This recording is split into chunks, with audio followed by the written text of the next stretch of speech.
दिल्ली स्थित जवाहरलाल नेहरू यूनिवर्सिटी में देर रात छात्रों के अलग अलग गुटों के बीच झड़प होने का मामला सामने आया है।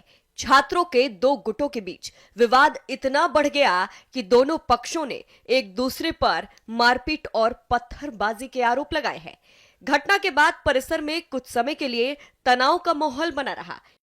छात्र संगठन अखिल भारतीय विद्यार्थी परिषद ने वामपंथी छात्र संगठनों पर हमला करने का आरोप लगाया है।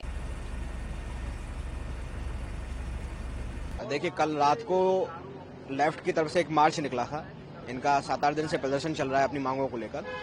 उस मार्च निकलने के बाद में इन लोगों ने जेएनयू का जो स्कूल एरिया है, जो स्कूल बिल्डिंग्स हैं, लैंग्वेज लिटरेचर की बिल्डिंग है, सोशल साइंसेज की बिल्डिंग है, इंटरनेशनल स्टडीज की बिल्डिंग है, उन बिल्डिंग्स पे जाके पूरी भीड़, जो 300 से 400 के लगभग भीड़ थी, सबने नकाब पोस्ट थे, सबने मुंह ढका हुआ था अपना, लाठी डंडे लेकर, स्टिक लेकर वहां पहुंचते हैं स्कूल एरिया में। और स्कूल एरिया में पहुंचने के बाद उन रीडिंग रूम्स में जो छात्र पढ़ रहे थे उनको वहां से धमकाकर उठाया जाता है, भगाया जाता है कि आपको यहाँ नहीं पढ़ना, आप निकलिए, हम इसको ताला लगाएंगे।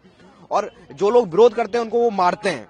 इस तरह आतंक मचाकर पूरा इन्होंने स्कूल एरिया में हर बिल्डिंग पे इन्होंने ताला लगाया। हमारे पास सूचना मिली, हम लोग वहां पहुंचे तो जिस तरह से पूरा स्कूल एरिया में इन्होंने आतंक मचाया हुआ था, लाठी डंडे लहराकर ये लोग पूरा घूम रहे थे, धमका धमका कर सबको भगा रहे थे निकाल निकाल के हर स्कूल बिल्डिंग से। हमने उसको रोका, हमने बोला कि इस तरह से नहीं चलेगा, अगर छात्र पढ़ने आए तो वो पढ़ेंगे, आप पढ़ने से उनको नहीं रोक सकते। इसके विरोध में जब हम स्कूल ऑफ सोशल साइंसेज के बाहर बैठे थे, ये लोग 300 से 400 की भीड़ हमको मारने के लिए, पूरा एक मॉब लिंच करने के लिए दौड़ी। हम लोग अपनी जान बचाने के लिए उस स्कूल में अंदर भागे। हमने अपने आप को ऊपर जाके बाथरूम में बंद किया। ये लोग पूरे 2 से ढाई घंटे तक गेट तोड़ते रहे। गेट तोड़ने के बाद हमारे साथी जो इनके हाथ लग गए, उनको एक एक छात्र को 150-150 की भीड़ ने मारा है, मॉब लिंच किया है, डंडों के साथ में, टुकड़ों के साथ में, जो भी इनके हाथ में जो स्टिक लेके घूम रहे थे।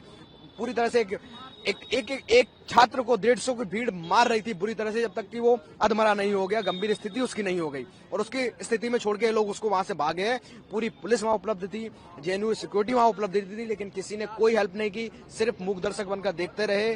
और छात्र, जेएनयू का छात्र पिटता रहा। किसने पीटा, उन नकाब के पीछे कौन लोग थे, जेएनयू के छात्र थे, जेएनयू के बाहर के थे, किसी को नहीं पता। लेकिन जिस तरह का हिंसा का नंगा नाच जेएनयू में नक्सलियों ने रात को किया है, उनके असली चरित्र को दर्शाता है कि जिस तरह हिंसा में वो विश्वास करते हैं। अगर आप उनके विचार को नहीं मानोगे, उनके साथ शामिल नहीं होगे, तो आपको वो आतंक से डरा के धमका के उनके साथ लेके जाएंगे। जिस तरह का नंगा नाच हुआ है, हम उसका कड़ा विरोध करते हैं। हमारे साथी 7 से 8 गंभीर चोटें हुए हैं, सफदरजंग में भर्ती हैं, उनका इलाज चल रहा है। वो आएंगे, उनके एमएलसी के साथ हम इसकी फॉर्मल रिपोर्ट दर्ज करवाएंगे पुलिस में।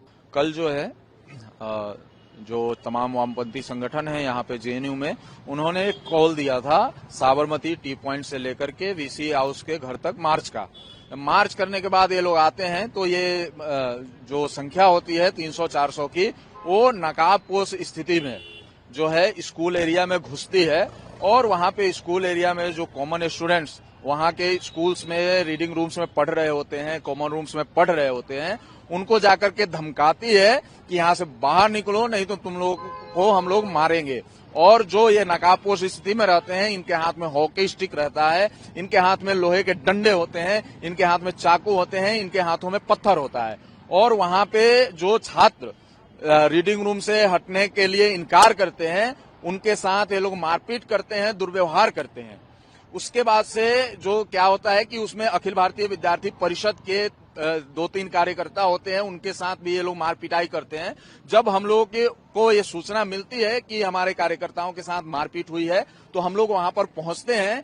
और जो SIS लॉन में इन्होंने अपना प्रोटेस्ट का एक तंबू गाड़ा हुआ है, वहां पर जब हम लोग पहुंचते हैं तो क्या देखते हैं कि जिस प्रकार से नक्सली कैंपों में हथियारों का जखीरा रखा रहता है, उसी प्रकार से इनके तंबू में हॉकी स्टिक, लोहे के टुकड़े, तमाम तरह के जो डंडे और पत्थर जो है इनके तंबू में रखा हुआ है। और जब हम वीडियो बनाने का वहां प्रयास करते हैं, वीडियो बनाते हैं, तो हमारे फोन स्नैच कर लिए जाते हैं, हमारे फोन जो है तोड़ दिए जाते हैं। 1-2 फोन जो है इन्होंने छीन करके रख लिया है। उसके बाद से जब हम SSS2 school of social sciences का दूसरी बिल्डिंग है, वहां पर जाते हैं, वहां के रीडिंग रूम में जाते हैं और इनका विरोध करते हैं, तो वहां पे ये 300 से 400 की संख्या में ये लोग आते हैं। हम लोग चूंकि 10-12 लोग रहते हैं, तो जब 400 की संख्या, नकाब पोस्ट, जिनके हाथों में चाकू है, जिनके हाथों में हॉकी है, जिनके हाथों में लोहे के डंडे हैं, जिनके हाथों में डंडे हैं, जिनके हाथों में पत्थर हैं,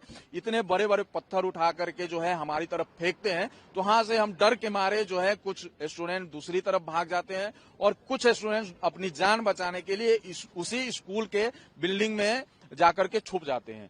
वहां पे अपने आप को जो है वॉशरूम में बंद कर लेते हैं। एक कार्यकर्ता ऐसा होता है जो अपने आप को वॉशरूम में बंद करता है। उसमें क्या करते हैं कि ऊपर से फायर एक्सटिंग्विशर चला देते हैं। उसकी स्थिति इतनी नाजुक हो जाती है कि उसको सांस लेने में दिक्कत आ जाती है। वो बार बार मैसेज कर रहा होता है कि भैया आकर के मुझे बचा लो, 2 मिनट के अंदर आ जाओ, नहीं तो मेरा दम घुट जाएगा, मैं यहीं मर जाऊंगा।